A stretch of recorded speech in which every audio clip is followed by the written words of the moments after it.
Nature. It's beautiful, isn't it? The breeze kissing our cheeks, the soothing sound of wildlife and water, and the smell of fresh, pure air.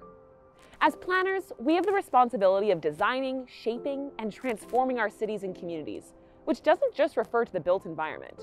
Dramstad, Olsen, and Forman, the authors of Landscape Ecology Principles, argue that planners are actually synthesizers, weaving together the diverse needs of communities into a comprehensive whole that benefits all parties. This means that not only do we need to be well-versed in the sphere of human culture, but we must understand the ecological integrity of land and the organisms for which it's home. Ecology and culture, land and people, nature and humans, it's a tale as old as time, yet one we seem to forget about all the time.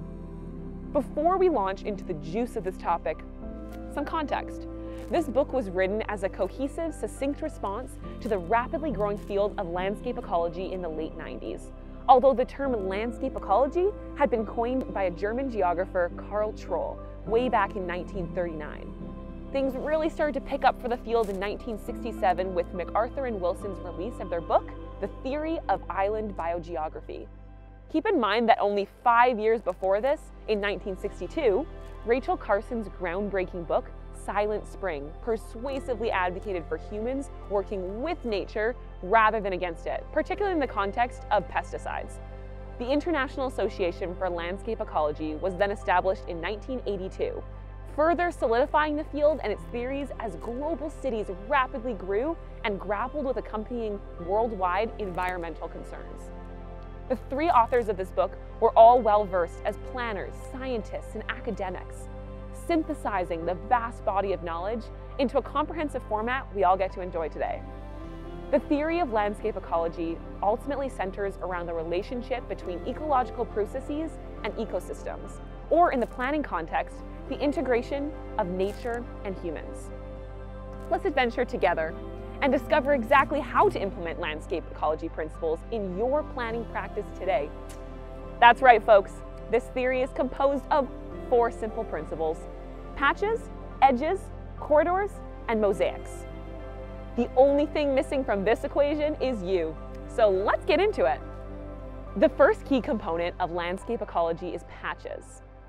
Patches refer to a terrestrial section of land that exhibits a certain degree of isolation, depending on the type of species present. A patch can be as large as a national forest or as small as a tree, and can be either beneficial or inherently negative to the functioning of a landscape.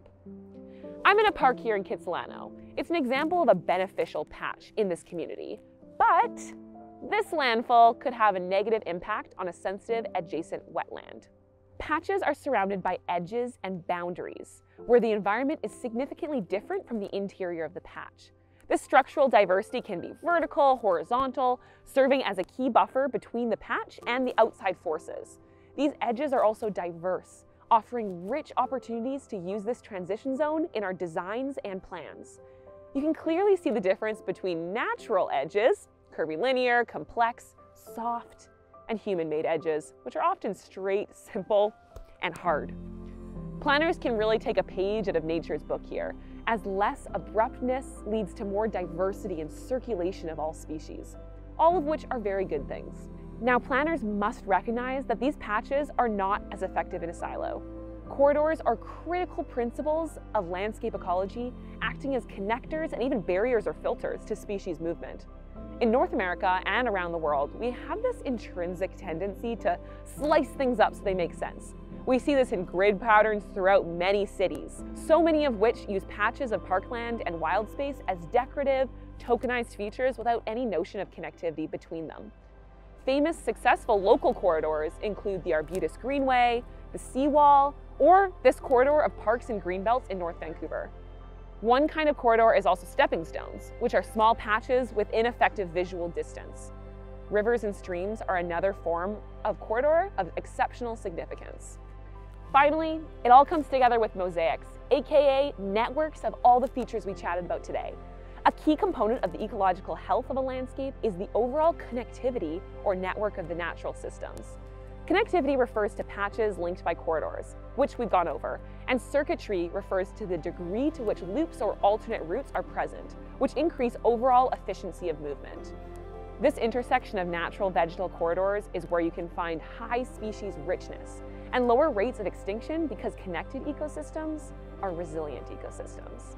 Maintaining ecological integrity in the face of intense human use is a challenge, but an opportunity for planners. And lucky you, yes, I'm talking to you Scarpies in WMAX 150, are in the right seat to be at the forefront of this transformative theory that's been gaining traction for over 100 years. Remember the keys: patches, edges, corridors, and mosaics. And you're already on the road to the future, an ecologically harmonious future at that. I'll see you there.